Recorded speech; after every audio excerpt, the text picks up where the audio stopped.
Welcome back to another edition of my channel, Wider Perspective. I started to say broader perspective because that's another one of my additional YouTube channels. And speaking of which, some of you may know me initially from that channel, my more popular channel, well, most popular channel, because I do have quite a bit of other YouTube channels anyway. And without further ado, I wanted to show a lady, a pretty beautiful lady at that, pretty beautiful and intelligent lady who goes into detail about how people look down upon Kias, the car brand Kia, how people look from looking down upon you driving any kind of Kia, whether it may be either the Sorrento, the Telluride, one of the most Kia, one of the most popular. I'm trying to say Kia makes and models out of all the other vehicles, to the K4 and the very fancy and zippy K5. Anyways, and without further ado, let me show you, or let you hear that is this lady's perspective on how Kias are nothing to frown upon, in spite of how some people may look at them as, or from the perspective of driving a Chevrolet or a Ford. Listen to this though. And let me share my screen, so bear with me.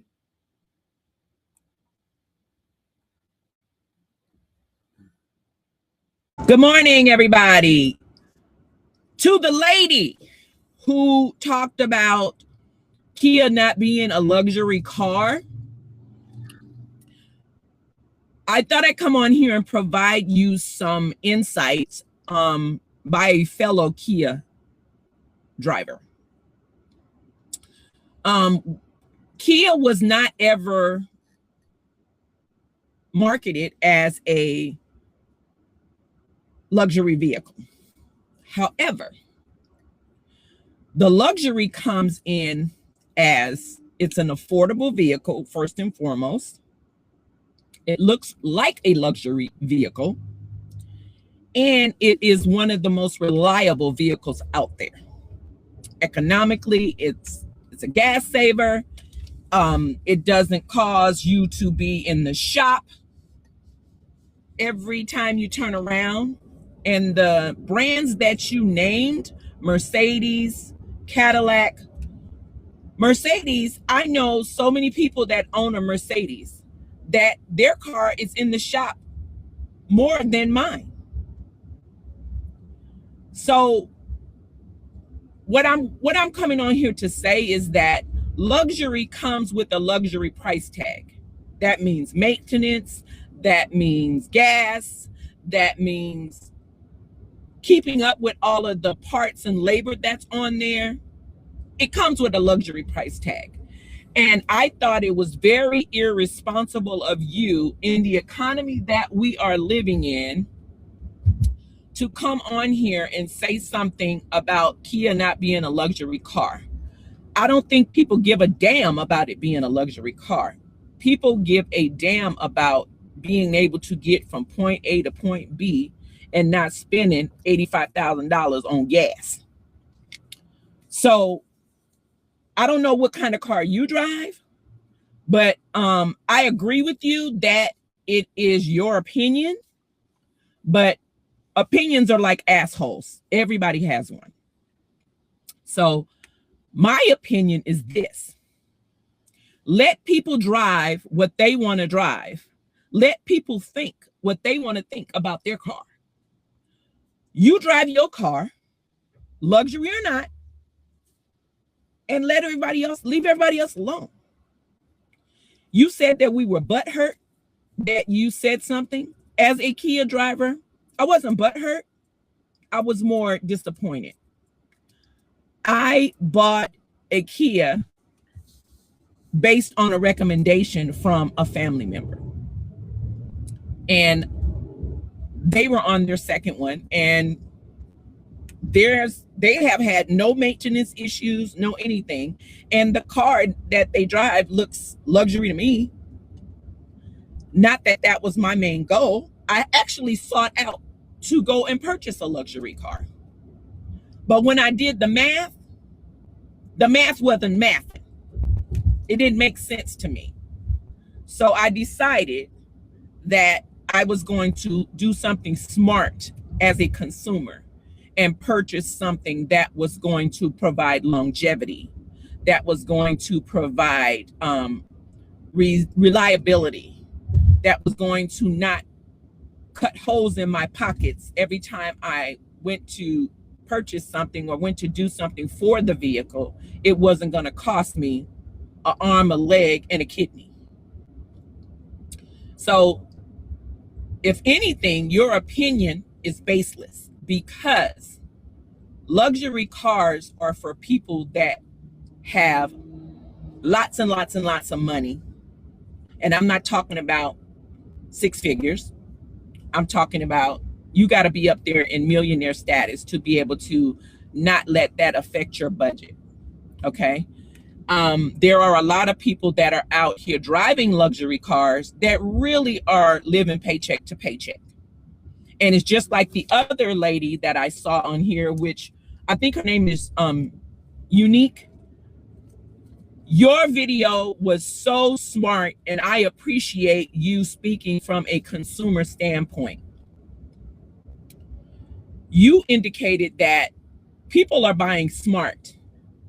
They're not trying to buy to be flashy. And unfortunately, in the Black community, this is what we do. We will buy something knowing that we can't afford it, just to show people and make people think that we can afford it.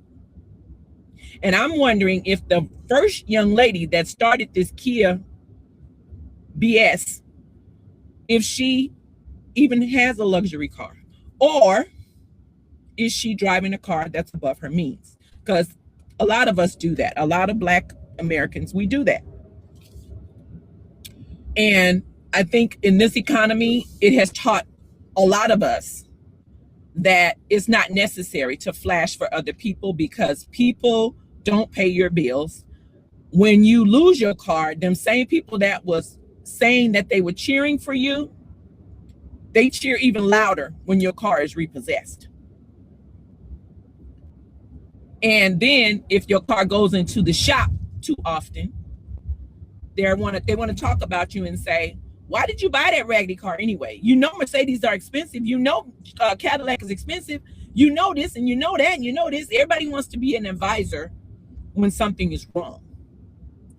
But instead of cheering for you and saying, I am so proud of you that you were able to go and purchase a vehicle that is yours, and a vehicle that is economical, and a vehicle that you don't have to call your friends and call your mama to come and pick you up from work or come and take you to the store.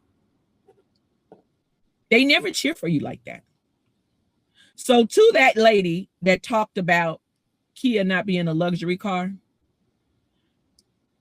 my Kia is luxury to me because I'm not walking.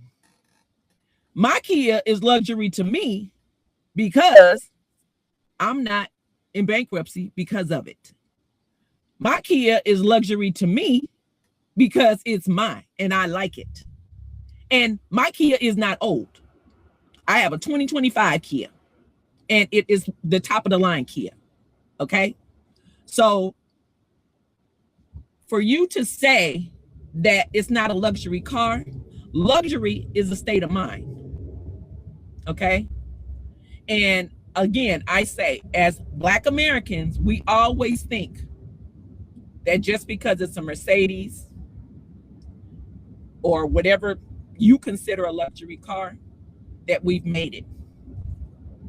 When you make it is when you can afford what you have with no flex, okay, and no struggle. That's when you can make it. So I didn't come on here to talk to say this, to have a debate with that first young lady. I came on here for two reasons, and that was to provide some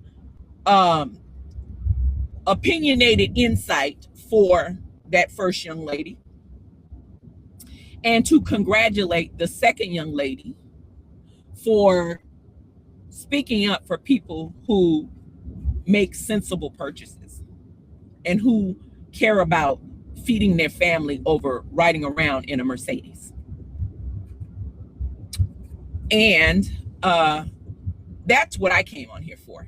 So I'm going to end it right there. And I'm not trying to debate with you, ma'am. I just wanted to give you some insight on how people with a sense of my mind make decisions and how we do things to be able to have a comfortable lifestyle and be able to manage what we need to manage. So I know you say that was your opinion and everybody has one and you can say what you want, blah, blah, blah, blah, blah. But as consumers, I don't know if you heard about, I don't know if you understand caveat emptor. It says buyer beware. That's what they need to say about all of these luxury expensive cars, because when you go out and buy those cars, you better beware because your expenses are going to skyrocket. Okay? Luxury cars were not designed for everyday people. They were designed for millionaires and billionaires. Okay? Because everyday people, they drive them, we drive them, but 9 times out of 10, you can't afford them because there's a lot that comes with those cars. It's maintenance. And once you set a bar and you show people what you think you can afford, and then it comes back that you can't afford it, you have to live with that stigma as well. So I just wanted to come on here and say that. But ma'am, you're wrong. You're wrong. Point blank and period. And see, one of the biggest misconceptions, folks, is on behalf of how so many people are, you could say, influenced by the media. For instance, and this is coming from a black man's point of view. If you're the average hip hop fan as a black male, and you make nothing but hip hop songs, and in each and every single hip hop song, let's just say hypothetically, you may listen to 5 different hip hop songs by 5 different rappers, and every last one of them may rap about either a Lexus, Mercedes Benz, Tesla, uh, Lambo, short for Lamborghini, either one of those 4 vehicles. Every last song by all 5 artists, they rap about every last one of those vehicles. Well, chances are, if you keep on hearing those exact types of songs, especially those same rap artists keep on rapping about those same exact types of vehicles, exotic and luxury vehicles, and every single song they may make, and even when it may come to doing a music video, may have nothing but those kinds of vehicles in their videos. What will you usually do if you may be a black male who's used to not having a silver spoon in your mouth, so to speak, growing up as a kid, whereas you had to also get out the mud, so to speak, growing up as a kid? Chances are you'll want not only one of those exact kind of vehicles you keep on hearing rappers rap about as a result of being influenced by the media and by them being celebrities, but in some cases you may commit some of the most heinous of crimes if you may come from a tough background, especially as a black male growing up poor in poverty, to acquire either one of those kinds of vehicles. And I want to also show you a perfect example, a YouTube short, folks, on how Kia has really evolved over the years and decades. I'm going to show you one particular Kia, which is a pretty popular model, the K4. Now, it may be sort of weird looking if you just ignored how the back of it, I believe the A pillar it is, whereas the back row is of the car, how that the shape of it is right by the back side window and the back rear window, if you know what I mean.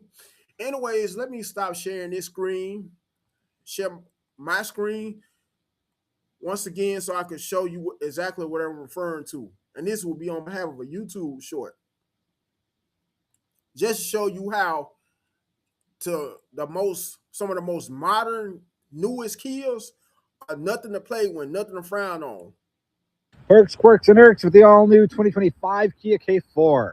The rear door handle is not here, it is here. The rear door flares out right there, so watch out for a little below the belt when you open it up. Kind of has a fastback design, kind of like the Stinger. Look at the size of these turn signals. Good job, Kia. A 2-liter CVT or a 1.6 turbo 8-speed. Just like Mercedes, the heated seat and steering wheel controls are on the door just above the handle. Cup holders in the door are big enough to fit a reusable water bottle. A physical gear lever, wireless charging, and wireless Apple CarPlay and Android Auto come from the second from the base trim.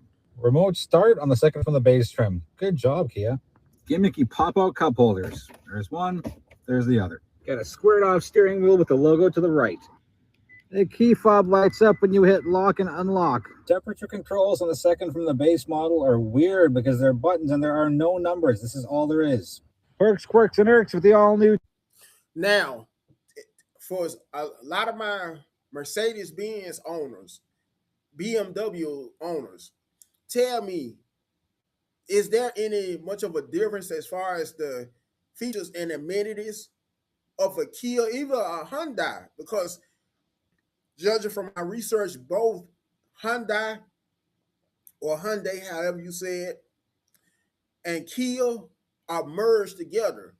Now, is there any much of a difference as opposed to how fancy the features and amenities are of your average Hyundai or your average Kia as opposed to your newest Mercedes, or better yet, a Mercedes Benz as old as a 2010? Because some of you wouldn't even much mind selling for a Mercedes that old, 16 years old, as long as it has that Mercedes Benz emblem. Due to how you look at Mercedes Benz, as having a Mercedes Benz as proof of how you're on a whole other level of how you have finally reached to the top of the echelon or the ladder, so to speak. Personally, I feel like Kias specifically have came a very long way over the decades, because if you could go back to as far as the 90s, Kias were not only some of the most unattractive vehicles, but they also were for people who were literally on a budget, people who were living in poverty. Whereas now, as you will be quite appalled by how some Kias range as much as 60 grand, in some cases a little bit over that amount, due to how fancy they are, how much more fancier they are now as opposed to when they first came out. Even if you go back to as far as the previous decade, they weren't nowhere near as fancy as they are now. Now, as far as a reliability standpoint, I have heard that the reliability is not the best, but they may be more due to advances in engineering. They may be a little bit better in reliability as far as the newest ones, having a brand new one as opposed to having one that may be around 10 years old or so. Anyways, and let me go back to Riverside. Make sure to like this here video, share this video, and last but not least, subscribe to my channel, Wider Perspective. I'm out.